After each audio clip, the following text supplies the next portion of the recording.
Assalamualaikum warahmatullahi wabarakatuh. Halo semuanya, perkenalkan saya Dinda Novira. Di video kali ini saya akan membahas mengenai rancangan Assessment Center untuk promosi jabatan middle management. Pembahasannya kita mulai dari definisi Assessment Center. Assessment Center adalah sebuah prosedur dengan menggunakan beberapa teknik yang berfungsi mengevaluasi karyawan untuk berbagai tujuan dan keputusan tenaga kerja dalam sebuah organisasi atau perusahaan. Selanjutnya, kita berbicara sedikit tentang jabatan yang akan kita bahas, yaitu jabatan manajemen di perusahaan bisnis.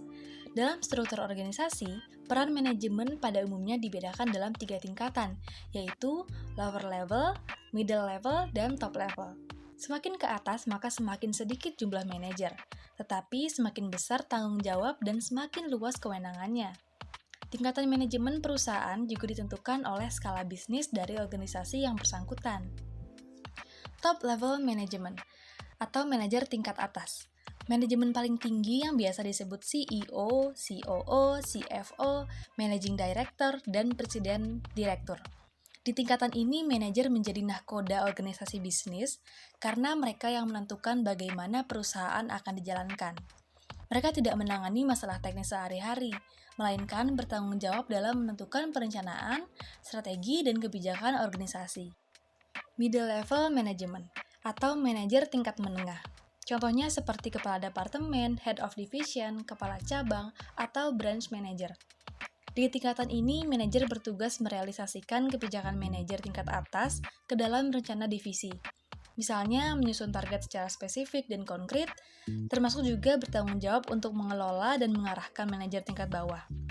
Mereka menjadi penghubung dan komunikator antara manajemen atas dengan manajemen bawah dalam hal kebijakan. Maka dari itu, diwajibkan untuk menguasai keterampilan operasional dalam mengelola departemen atau cabang. Lower level management atau manajer tingkat bawah.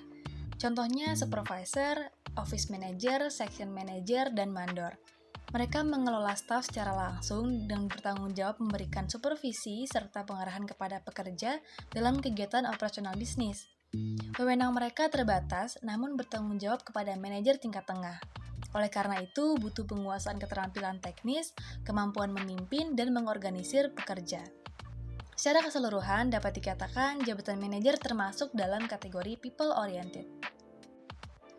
Nah, karena di kesempatan kali ini, pembahasan kita fokus tentang assessment center yang bertujuan untuk promosi jabatan, yaitu dari level manajer bawah ke level manajer menengah, maka untuk membuktikan cocok atau tidaknya menjalani jabatan tersebut, kompetensi karyawan yang perlu dinilai oleh asesor sebagai penilai meliputi skill knowledge, communication skill, interpersonal skill, decision making and problem solving skill, leadership and mentorship skill, serta organizing and planning skill.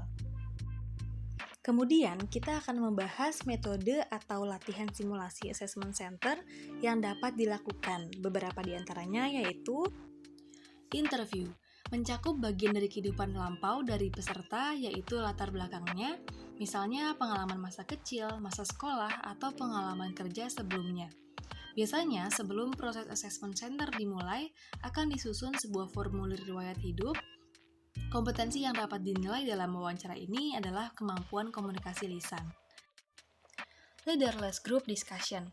Latihan ini berbentuk diskusi pertukaran ide, pendapat, informasi, pemecahan kasus mengenai sejumlah topik atau isu yang dilakukan oleh anggota dalam suatu diskusi atau interaksi kelompok, yang tidak disertai pemimpin atau pemandu diskusi.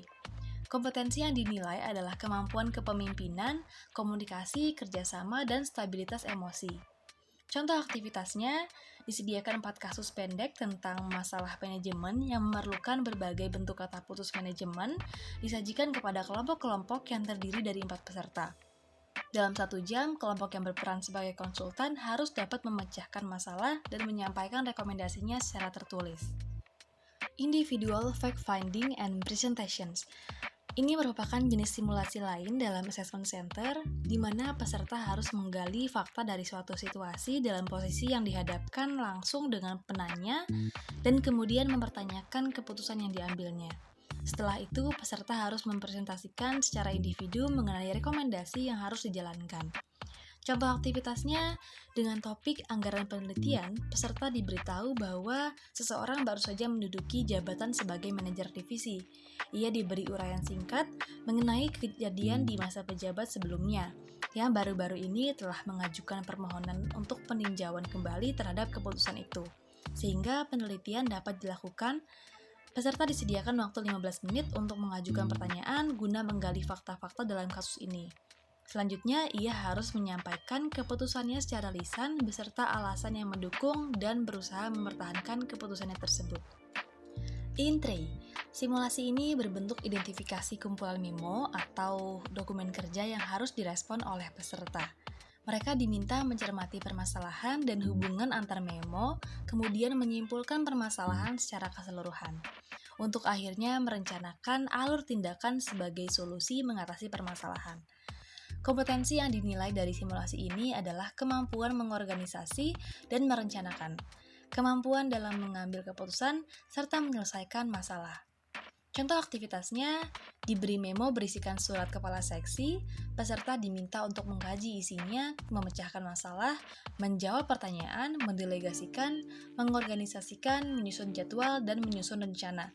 Persis seperti apa yang mungkin dilakukannya apabila peserta dipromosikan pada jabatan itu.